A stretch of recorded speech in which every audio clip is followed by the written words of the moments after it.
This time on Custom Works, I'm opening the meat flap and painting it grey on the way out. Let's get to the workshop.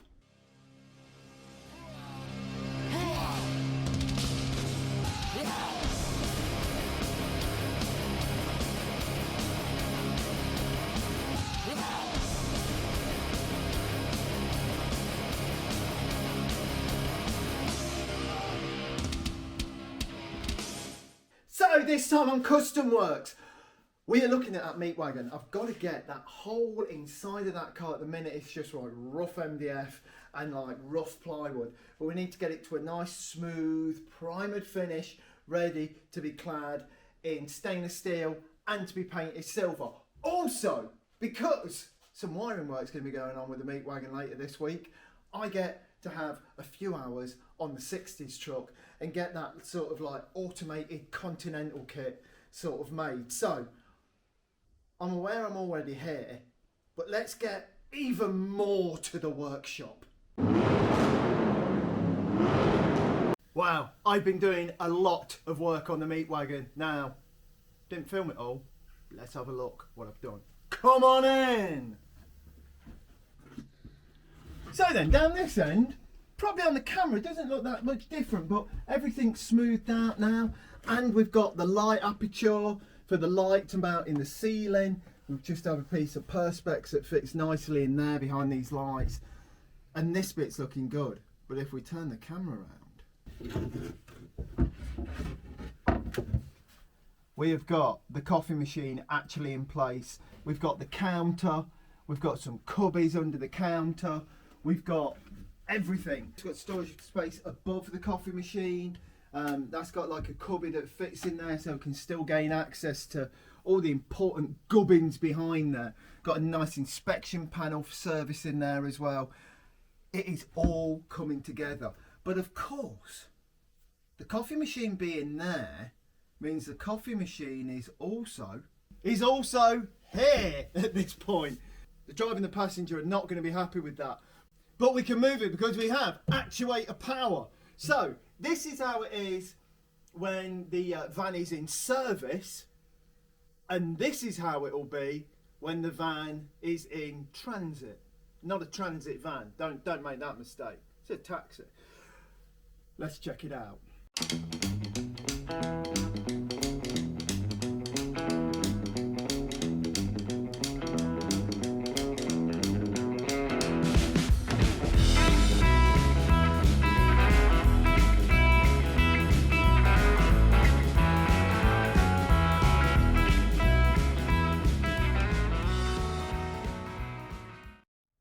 It's out the way, so everyone would be, you know, like totally comfortable. One thing we are going to do is there's some metal structure up here, and we will be joining a heavy bar across it, so if ever there is a crash, this isn't just held back by what is, you know, pretty much just a feeble actuator. You know, in a crash situation, this needs some 2x2 box section, the saver of lives. So we will have a bar across there so nothing can happen.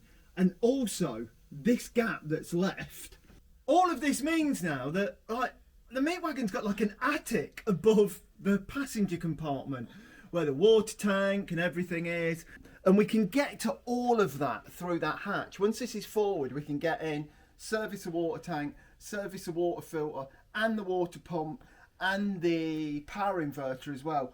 All that is up there, easily accessible through that gap. So we don't have to come through here anymore, although there are still gaps that you could get through. But it's worked out very good. But definitely, having a vehicle that's got a kitchen and an attic, hey, you know what I mean? I'm going to live in this thing. It's got it all. Attic for junk, food. I'm sure I won't come across any other problems if I do live in it. Let's have a look at the other side though. Let's have a look at what takes the enormous weight of this coffee machine, because it really is. It's like an engine or something to lift it. It really is really, really heavy. Oh, and on this side, let's just have a look at what actually makes this work. So then, the magic behind the illusion. Here on this side, we've just got this one actuator. Of course, we've got 4 draw runners, 2 either side, and then this wheel, which has got like quite a soft tyre on it. I'm going to change this out for one with a harder tyre so it runs freer on here. but this runs on the actual counter, and that's what's supporting it. I've made the counter so strong, it's always going to hold this, but that supports this side. So I was left with in the dilemma of what's going to support the other side. So let's take a look at that. So then on this side, and it really is tight to get in when this is out, you can just about squeeze in, but you can see just how much space we've saved by doing this. And this would have been literally unworkable without this idea. And I've got to admit, it was Mr. Leacock's idea to do this. So hats off. Not actually going to take my hat off. But this is what I came up with to support it. So this is a MDF door, 2 pieces of 18mm MDF with a bit in the middle. It's like a hollow section door, but very strong. And I've put this on 2 large sort of butt hinges, and also it's got one of those, it's got a Perco door closer on it, so it's always under tension. And then just a screw sticks through here that pushes it out. I should be putting a nice guide on there, I think a nice nylon guide, but for the purposes of where we are in the project at the minute, I think this is more than acceptable. So this comes out, stays like that, and that holds this. And just to make sure when you're going down a rocky road this is never going to collapse, I will now demonstrate. I'm going to hold on to it and take my feet off the floor. Right, just phone fail army. We might be on that next week. Here we go. Feet off the floor, dangling, dangling. Yes, it is super strong and super foldable. And of course, when this goes back, this just closes. And if you were never back here when you did it, you would never even know this stuff was there. And for most part, I dare say, you know, this will be, you know, when this is open, no one will ever be back here. But when it's closed, makes the whole space work. And if it wasn't for clever stuff like this, we wouldn't have got all of this in such a small vehicle. So what powers this to come out is just this screw hanging down, and it will be soon. This will be a nice little nylon guide, and it just pushes that as this comes out, pushes the door open, and then when it closes, it's on those sprung Perco door closes within the door jamb, and that pulls it back into its resting position. Because it's not a cupboard, although there is a little bit of void behind it, but it's just to support that. So let's see that whole thing going back in, basically the reverse of what you've just seen. You could sort of make that up in your mind, couldn't you? But to save you that time, I'll wind it back in. Let's do it.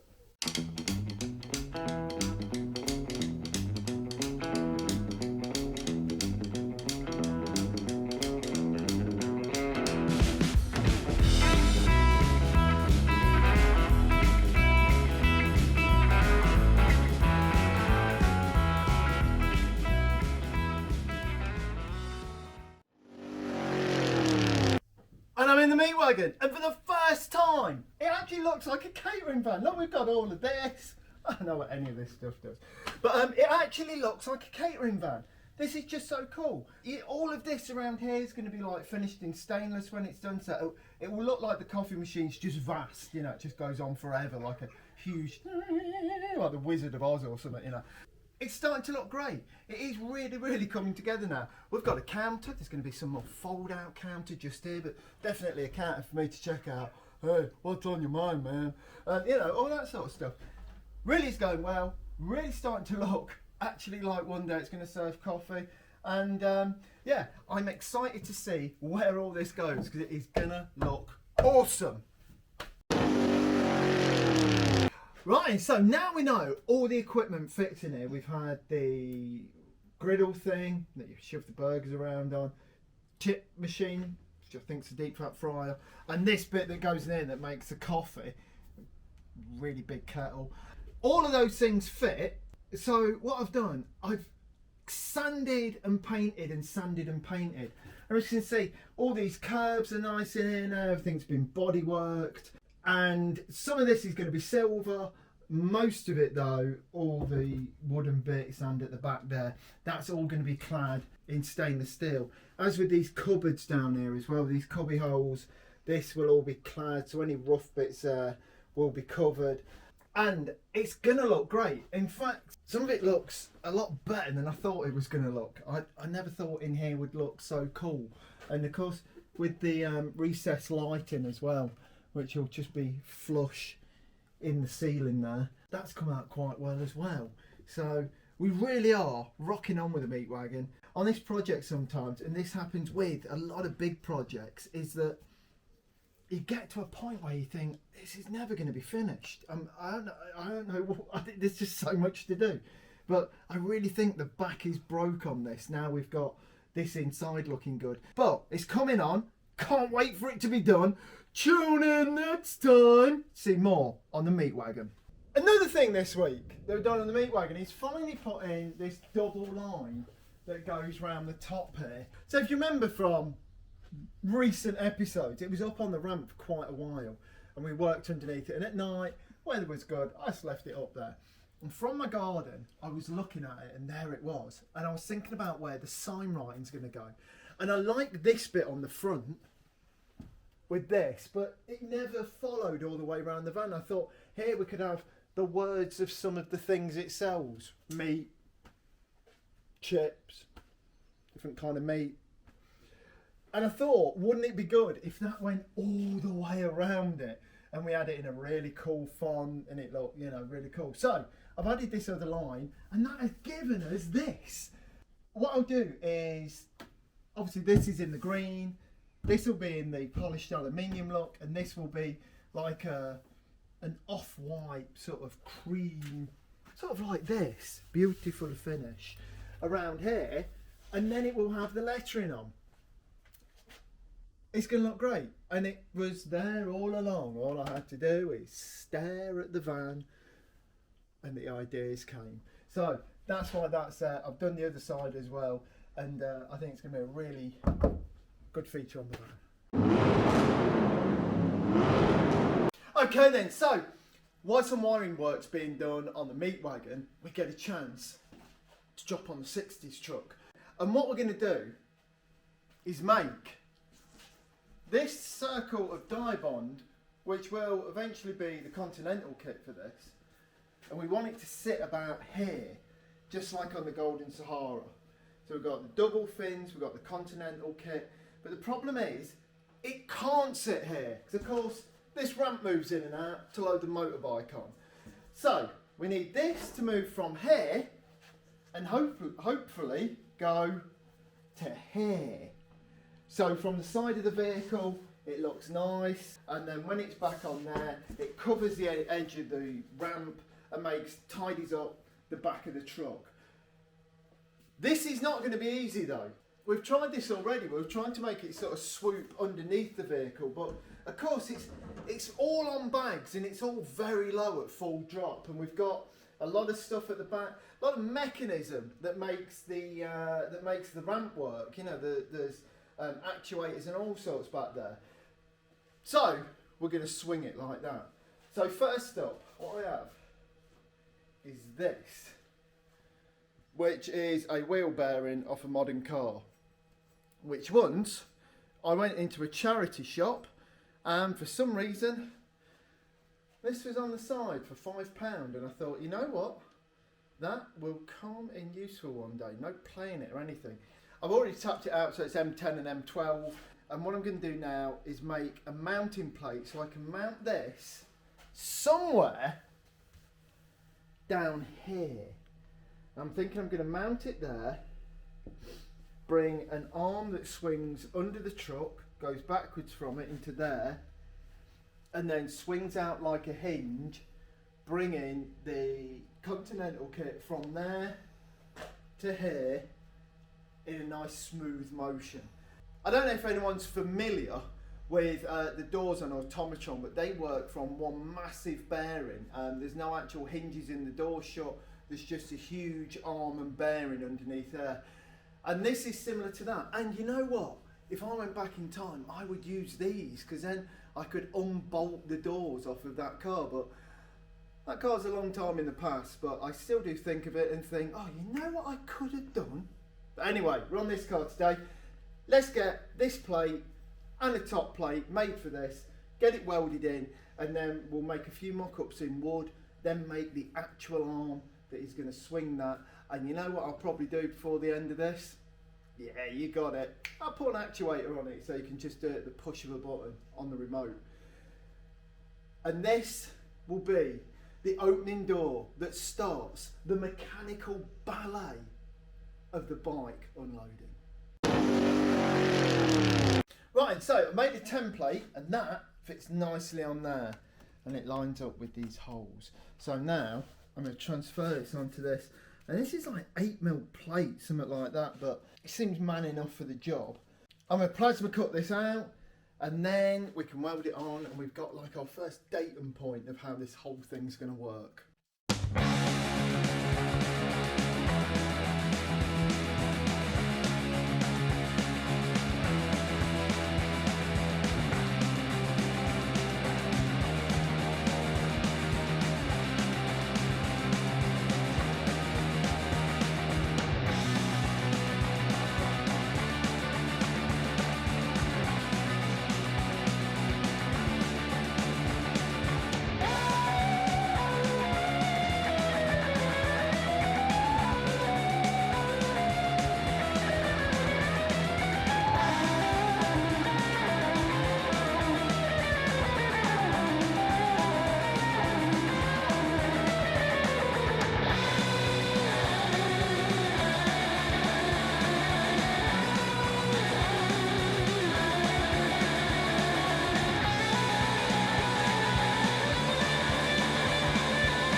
So the plate is made and we're ready to bolt that up. Just a bit. Oh no, is this top tips? It might be. Just about drilling. Like, always make sure your drill bit's sharp. Always use that cutting compound as you're drilling, makes your drill last forever. And even like a bit of a, you know, alright drill will seem a lot better with cutting compound. Just remember, the bigger the drill, the slower you go. Never too much pressure. And also make sure your drill's sharp. And if the drill's not sharp, stop. Because as that drill spins, all it will do is work hard in the steel, and you'll go out, you know, you'll either sharpen your drill or buy a new drill, and it still won't drill it because that steel is then too hard to drill. So if it ain't working, just stop. The rest of it, keep it sharp, cutting compound, you know, just go easy. And all steel should ever feel like is like drilling through like a hard cheese or something like that. If everything's sharp, it should never seem much different to that. I'm calling this almost a top tip. You might know better. This might be nonsense. Anyway, let's get on with the job. Right, so it's bolted together. Let's offer it up, just see how it looks within the space. And that is looking pretty good. You know, we've got some decent steel here. We'll be able to get a good weld on. And that is looking good. Although, I might be tempted to mount it that way round. Because this thing has got to swing pretty low.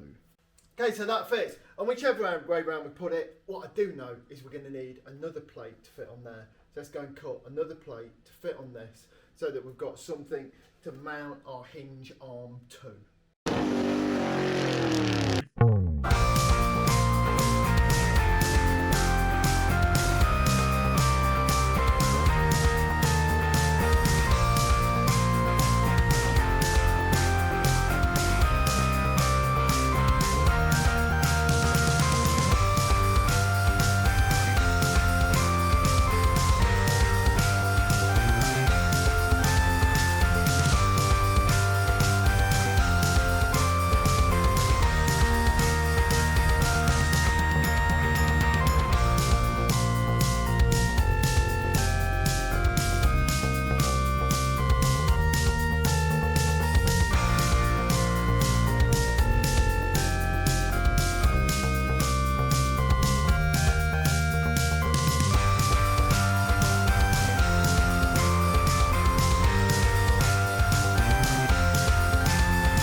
only sort of tacked together and mocked up. But I'm thinking at the minute, this is looking quite good. It swings away nicely, it tucks under the wing nicely, and is in this space that is never going to be in the way of the bike. I'm pretty pleased with that. And I bodged together some bits of wood. So, loads of bits of wood here. I've put them together just to see how that goes. Now, what I'll probably do, this is undermounted, I'll mount the other bit on top of there, come out. This distance and angle's quite nice, so I may use some of that. But it's not like I've made it in wood and now it's just going to be copy it in metal. So I think there's going to be a bit more sort of adjustment to this just to make it dead right. Can this be called a proof of concept study? I don't think that's too flowery for this, isn't it? But it's something like that. Yeah, I think it's gone pretty good. Also, I don't want this. So what I'll probably do is I'll step this piece up to a mounting plate just there. So there's that to do as well. Yeah, that's pretty good. So all I need to do now, make a T-piece off of that, start actually doing some welding. These two tacks on this piece of 8mm plate, which makes this super strong, but as you can see at this, it is not super strong, it's super flexible. So we'll get some more weld on that, maybe put a brace on that as well, and basically just make this work. So let's get back to the tools.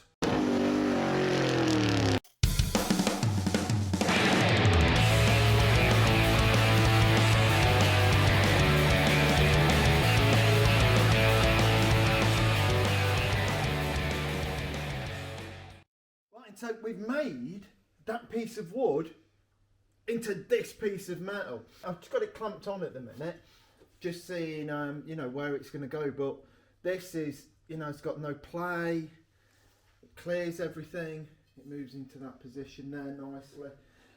And now I need to mount this onto there. So what I'm going to do, first I'm going to drill some holes in this. I'm going to weld this plate onto there, and then hopefully we'll be able to just screw this onto there where it's needed.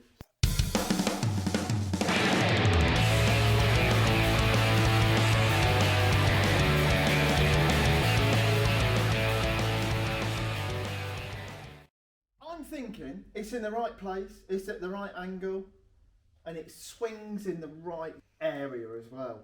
I can't see anything really that's going to get in the way of, and also I can't see that it's going to get in the way of any of my ideas for the back of the truck. It holds a weight, because of course once this is body worked and made into a full Continental kit, it's going to weigh more than this flimsy piece of dye bond.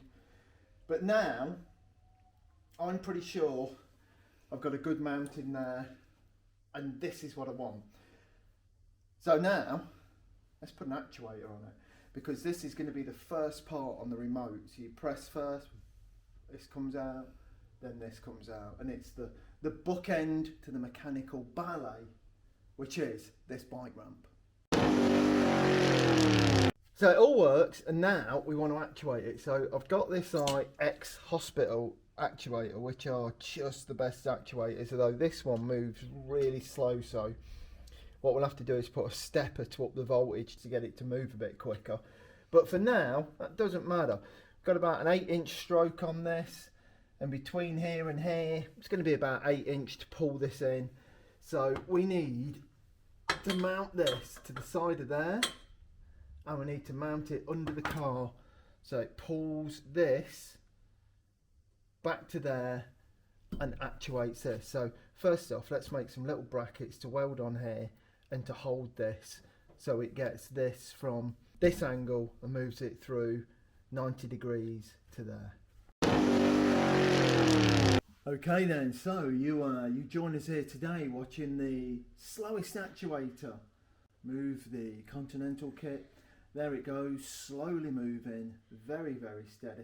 You know, it really is, but we'll have to step the voltage up on this. This is ridiculous, but it's good enough for us to get, you know, like the actuator in the right position. At the minute, I've just got it zip tied to part of the chassis. So, you know, this really is just a preliminary, a toe in the water, if you will, of how this is going to work.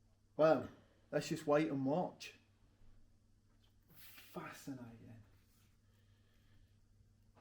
I watched some paint dry once, and seems like an exciting memory today. We have, I'm going to say about 80% success on this. There it is. We've got the pivot, we've got the ram, all nicely in place there. What I've done here, I connected the ram off of this quite close to the pivot, so I get away with less throw on the ram. And then on the back here, I've welded a piece of 2x3 off of this chassis framework that is holding the back of the ram. So that should be all good. So let's see it in action. Obviously, I'm going to speed it up a bit, and you can get a little box that will step from 12 volt to 24 or even to 36 volt. That will more than handle it. As far as the wheel goes itself, there's a lot of work going to go on with this wheel, because what it will do, it will curve around and it will come over part of this and up to the bike wheel. You know, there will be some sort of interaction between this and the bike wheel. So you know, it will be fattened up, and the Continental kit will come round here, and then that will fit in to the bodywork that's going to be here. When this moves, it will move from a panel gap seam in the body and swing out and swing back up to that panel gap seam. So, here it is. Let's see it work.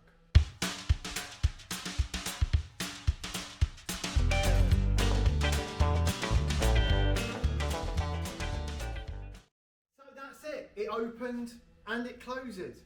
And now that's out of the way, this whole ramp can move back and come down. If you haven't seen that, look at some of the, like, are they called back issues? I don't know. Earlier episodes. Earlier episodes, that's the one.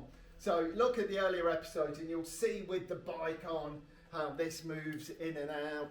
And then that just sort of caps it all off. This has gone really well. However, it may seem like it's gone really well, but of course, this is the world of hot rodding and messing about with cars. So it would be amiss for me not to include that me and hot rod building legend Lee Cox have spent quite a few days scratching our heads over this, and some other ideas that we actually sort of made. They never came to anything and they ended up in the bin. So thankfully now we've found a way that works. So first you don't succeed, try and keep trying, and then try some more, and you will get there. Okay then, so that is about all we've got time for this week. Join us next week.